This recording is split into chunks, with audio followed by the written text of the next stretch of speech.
Hello! Today we are playing a Snorlax solo run. This round boy is actually very strong and has an incredible move pool to choose from. I am feeling confident that we can complete the game in under an hour. As we start the playthrough, Snorlax demands that you subscribe. His words, not mine. Like and share this playthrough to appease his bigness. As normal, we are starting today with Snorlax as our starter. We are also playing by the typical rules where we can only use Snorlax in battle. We cannot use any items in battle. We can only use the TMs and HMs that Snorlax would normally learn. So no cheats, no exploitations, no glitches outside of the badge boost glitch and things like that. As we get started, obviously we're going to have a couple of important things about Snorlax that we can talk about here right off the bat. The first thing is that it's another slow growth rate Pokemon. The other thing is that he has excellent base stats, specifically his attack and HP stats are incredible. We actually got really lucky and ran into a Pidgey right off the bat, and a level 8 one at that, which can actually survive a headbutt from Snorlax and get caught really easily, which is awesome. That really helps us speed up. I then go through and fight all of the trainers in the forest just to get as much experience as possible. I'm cutting a lot of the battles to make it a little quicker, but one big problem we see here is that as we beat this bug catcher, he's running out of headbutt uses and only has amnesia and rest besides that, so it would take forever to get to use struggle. Because of that, I'm going to actually have to go back to the Pokemon Center one extra time here at the beginning. Once in Pewter City, we can go ahead and go straight to Brock. I'm only level 10, but I think that with Snorlax's incredible attack stat and headbutt as a starting move, we can get this done. We do have rest. With rest, we actually have a really safe way to heal up damage if it gets a little scary here against Onix. But because of Snorlax's great move headbutt, as well as his great attack stat, this is actually pretty easy. Because Onix is faster, I do hit a headbutt into his bide, which is a little bit of a problem. Then I can rest up while he's continuing to bide. And then when he pays back damage, it actually doesn't do that much damage. Besides that little bit of a hiccup there with bide, it's actually a pretty easy win. Snorlax has great damage even against these rock hard Pokemon.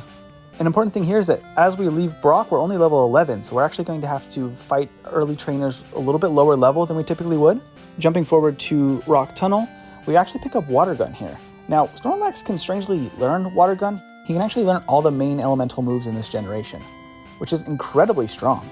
Moving throughout the cave, we're also going to pick up a little bit of extra experience, fighting a couple of extra trainers, because we want to be as high level as we can for Misty, because I'm going to do Misty first, before we do Nugget Bridge. I do make a quick pit stop before Mega Punch. I think we just need a little bit more PP on our moveset here, because Headbutt is just running out so quickly after every battle. While Mega Punch is not the greatest move, it does have a good amount of uses, so we can actually use it for a while here until we can get something like a Body Slam. But because we have Water Gun, we can actually fight the Hiker here to get a little bit of extra experience, and this will help continue to level us up to the point that we can fight Misty without any issues. I'm hoping for around level 18 for Misty, so I want to pick up as much as I can here and there, as quickly as I can at least, to reach that level. This is a great example of Snorlax's incredible attack stat, as well as the same type of attack bonus that he gets with Headbutt and Mega Punch. This stab bonus is going to be really important as well as we get Body Slam for the rest of the playthrough. We're also going to fight the extra trainer here in Misty's gym. This guy actually gives great experience, and then we can go ahead and move on to the required trainer in front of Misty. Snorlax just has so much HP that really any of this minor damage really doesn't matter. So going into Misty, the main worry that I have is actually my speed stat. Snorlax is obviously incredibly slow, and that's going to be something I have a little bit of concern about for all of the major battles in this game. With Amnesia though, Misty should be quite easy since we will be able to block most of the damage from her water moves. And then we can take out Staryu and Starmie really quickly with Headbutt. But once we beat her, we'll have access to Bubble Beam, and that'll be a big upgrade to Water Gun. And yes, Snorlax can also learn Bubble Beam. I'm not really sure where he gets all of the elements that he shoots out, but you know, it is what it is. After Misty, we're going to head straight to the rival. This rival battle at Nugget Bridge is sometimes a little bit tricky when you're this low level at 18. Snorlax though is going to make quick work of it. Headbutt is nearly as good as Body Slam, and just is really overpowered at this point in the game. Bubble Beam also takes care of Sandshrew really easily. Now that we beat the rival, we can head back to the Pokemon Center, heal up, and then continue on Nugget Bridge. These trainers are all a breeze, and I just can walk all over their teams. Even the rocket at the end is no problem. That lets us pick up Charmander, that lets us get the SS Ann ticket from Bill, and then head to Vermilion City. In Vermilion, we'll go straight to the SS Ann, and then we're going to head over and pick up Body Slam as quickly as possible, as well as the TM for rest, but I think for now, it's really not going to be necessary against most of the major fights here. Then once I'm ready, I can head over and fight the rival again. The Rivals team here is very similar to what was last time, so really no issue at all, especially now that we have the upgrade Body Slam. Snorlax is going to be putting out some massive damage. This big old chunky boy can hit real hard with his Body Slam. And with that, we've completed the SSN and the ship has sailed. Say goodbye, everyone. Next up is Surge. Now Surge is going to be interesting. Normally his Thunderbolt is the biggest threat on his team, but actually today it's his physical moves. Since we have Amnesia, we won't take much damage, and actually we get a crit and just knock him right out. With that, we can learn Thunderbolt, and we're going to actually replace Mega Punch now, since that's really not a great move, and we now have really good coverage for some of the issue Pokemon later in the game. We're going to make a quick pit stop over and pick up the bike voucher. This bike voucher is key to obviously get the bicycle, but I do make a bit of a mistake with that, and we'll get to that in just a moment as I dig back to Cerulean City. Sometimes in these playthroughs, you just make little mistakes that are just silly, and you just don't realize because you're playing so quickly. But there, I did forget, I did not, as you saw, go to the bike shop. I do fight all of the trainers on the way to Rock Tunnel, and as we've seen, I'm a little bit of a crazy driver at times, at 4 times speed. I do walk right into the Meowth trainer here. This is kind of fun. I included her here. She doesn't usually pop up in a lot of these speed runs. We usually avoid her, but it's fun to see an extra Meowth in the playthrough. There's not a lot of these outside of Team Rocket, so just a fun little guy. Then we start into Rock Tunnel. Now Rock Tunnel is where I finally realize I don't have the bicycle. This is often where I start using the bike. I don't know why I didn't think of it heading out onto the route on the way. Usually I get on the bike right out of Cerulean. I was just in such a hurry, I didn't even think about it. And that is going to slow down my Rock Tunnel just a little bit on the walking time. I was disappointed, but I didn't really have any way to get back and make it worth my time. I could have dug back to Cerulean, and I thought about it. Maybe it was the right choice. Honestly, just not forgetting the bike is really the right choice. The major threats of Rock Tunnel are done. We can head over to Celadon City and stop for a couple of key items in the path here. And then we'll go straight to the game corner after healing up in Celadon City. In the Rocket hideout here, I just grab a couple of key items. I don't actually complete the entire thing. I don't even pick up all of the expensive items that I often do, so I can cut some time by not stopping and picking every single thing up. I then make a stop at the Celadon Mart to buy all of my essential items, my super repels, as well as my vitamins and the TMs from the top floor. However, I do forget to pick up an extra fresh water. I don't realize it at this point. That will definitely come back around. Now I do choose to do Carbos and Calcium. I'm mostly using special moves in this playthrough. The Carbos and Calcium seem like the right play, as well as just trying to get a little bit more speed for Snorlax, because obviously that's the biggest issue. This is where I finally get to go back to Cerulean City in order to get the bike now that I have Fly, and then I can continue on. And then next is the rival in the Pokemon Tower. Now while his team isn't super strong here, I do make a little bit of a misplay. By not setting up with just one more Amnesia, I'm sacrificing some of the one-hits on this team, and it would have been just a little bit cleaner if I did so. Sometimes the extra turn or two of setup at the beginning of a fight can really change the outcome of these battles. However, Ghost Pokemon in this gen are super trolly and really give me a run for my money here, as this random Ghastly just completely almost stops me in my tracks. Confuse Ray is an incredibly powerful move when combined with other status conditions like paralysis or just Nightshade's consistent damage. So I almost get taken down, just make it through. We take out Team Rocket, we then chat up Mr. Fuji and we go back to his house to see his special flute. We will actually stop in the Celadon gym and do all of the training here as well. This is just showing that we did a lot of extra training here to try to maximize Snorlax's level as much as we could. I'm only training in places that have a lot of dense trainers all gathered together. This is so that I can get as much experience as quickly as possible without having to walk around. There are 2 ways to fight Erica though. 2 strategies I could try. The first strategy would be just to use Body Slam and use physical moves to get through all of the special attackers that she has on her team. The other strategy that I choose to do here is Amnesia and then Ice Beam, which works quite well. With her beat, we get Mega Drain, which is one of the few moves that Snorlax doesn't learn that could have been maybe useful. And then we head straight to the Safari Zone. We pick up a few key items in the Safari Zone. After we pick up Surf, I then typically head straight to the Silph Co. Now the Silph building is in Saffron City, which I don't have access to. I suddenly realized that I did not do what I typically do. When I finish Celadon City, I often pick up an extra fresh water and just open up Saffron City right away so that I can fly there later. I did not do that this time, so I had to go get a fresh water and then bike over there and then talk to the guy who's just so thirsty. Then we pick up a few essential items, including the TM for Earthquake, which is going to be really important at the end of the game. We then make our way up to the rival battle. Now this one is probably one of the toughest rival battles, except maybe the champion fight. Depending on when you time this, if you put a few other gyms and things first, it won't be too bad. But if you go into this battle under leveled, it can be very tricky. I would often try to be level 38 or 40 for this fight. I was very confident in Snorlax though. I think that he could do it no problem. I get the worst possible start though. Slash and Sand Attack really mess up the start of this fight. From there, Snorlax just can't make it through. We go straight back in though because I know that Snorlax can do it.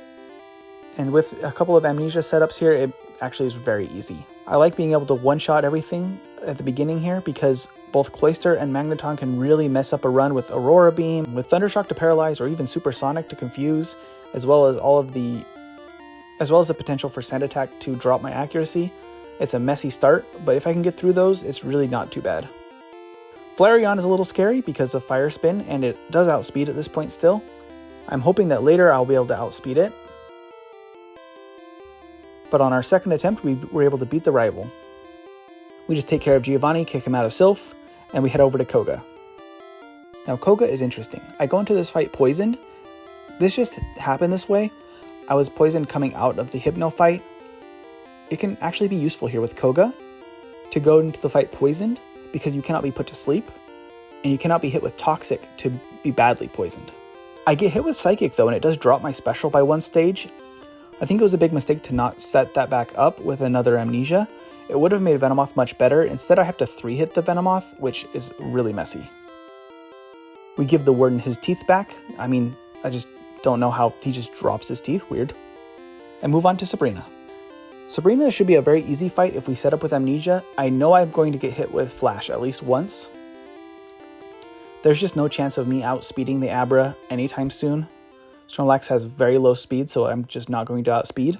Because of that, I decided to just set up fully, and then just take my chances to roll the dice and try to get a couple of hits in. Body Slam I know is going to one-hit after all of this badge boost.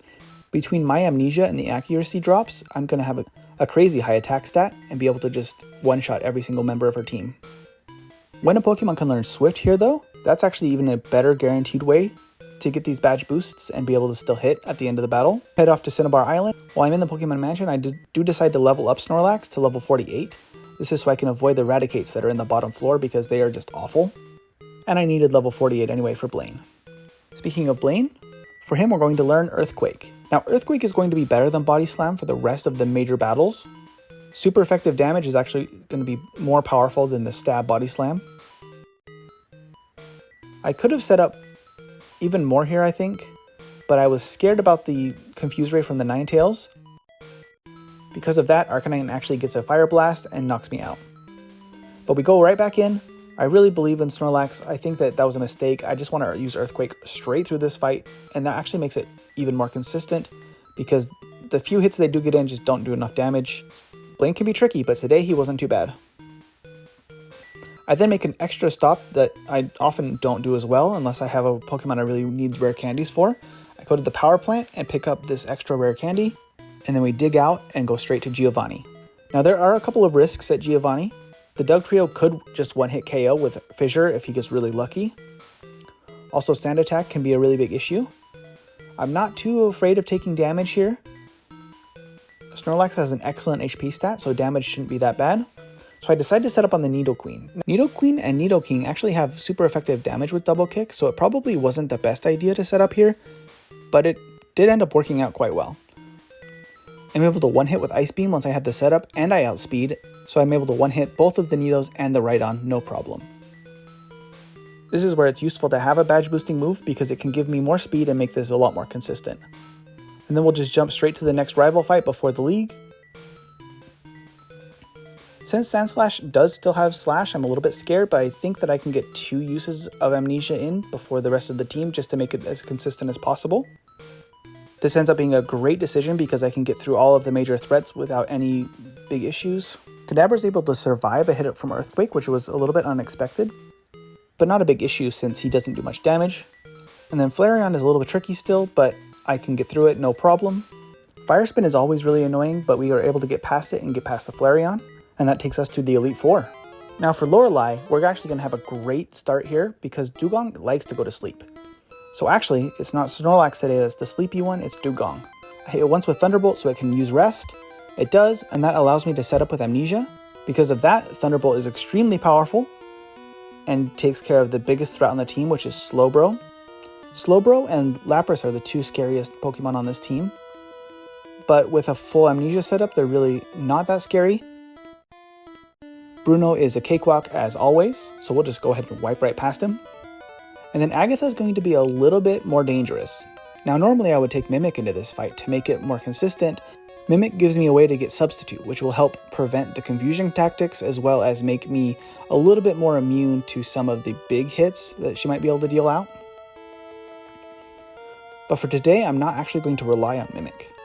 I don't want to give up one of these moves for Mimic right now, so I'm just going to use Earthquake, Amnesia, and Ice Beam to get through as quickly as I can.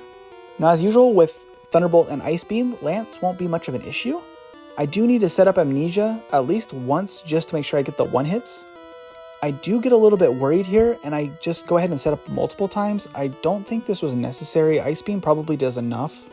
Plus it's really dangerous to set up on either of these Dragonairs since they have Thunder Wave and Ice Beam. It could really cause issues for the fight if I'm going to stay on these two Pokemon for too long. I get lucky and get past everybody though, and then Aerodactyl and Dragonite are no problem. As we beat Lance, I'm going to then level up a few times, use all the rest of my rare candies, and get as high level as I can. Going into the last fight at level 62 is a little bit higher than probably I needed. I could have maybe cut a little bit of training and gotten through this a little bit faster. That could be interesting to try. I think I could try that again in the future and get an even better result by cutting some of the extra training as well as the unnecessary stops along the way. I do still have the rest TM, but we're on such a roll, I figure might as well give this a try. On the champion, we can actually set up Amnesia on Sandslash just twice. That'll give us enough damage to take out everybody else on the team. We then knock out Alakazam, get a one-shot on Exeggutor with Ice Beam, and then Earthquake on Magneton makes that quite easy. Cloyster is obviously a one-hit with Thunderbolt, and then we outspeed Flareon and just hit Earthquake and we win. And that completes the game. We actually were able to finish the game at level 63 with just Snorlax, with a playtime of 3 hours and 49 minutes. A real time at 4 times game speed of 58 minutes and 41 seconds, an excellent time. This actually puts Snorlax at number 3 overall. I think I could even get under 55 minutes with Snorlax. That'd be pretty cool to try. Make sure to subscribe and like the video. Leave a comment if you have any suggestions of any challenges you want to see. I will be dropping a couple videos a week, so keep an eye out. Until those come out, have a wonderful day.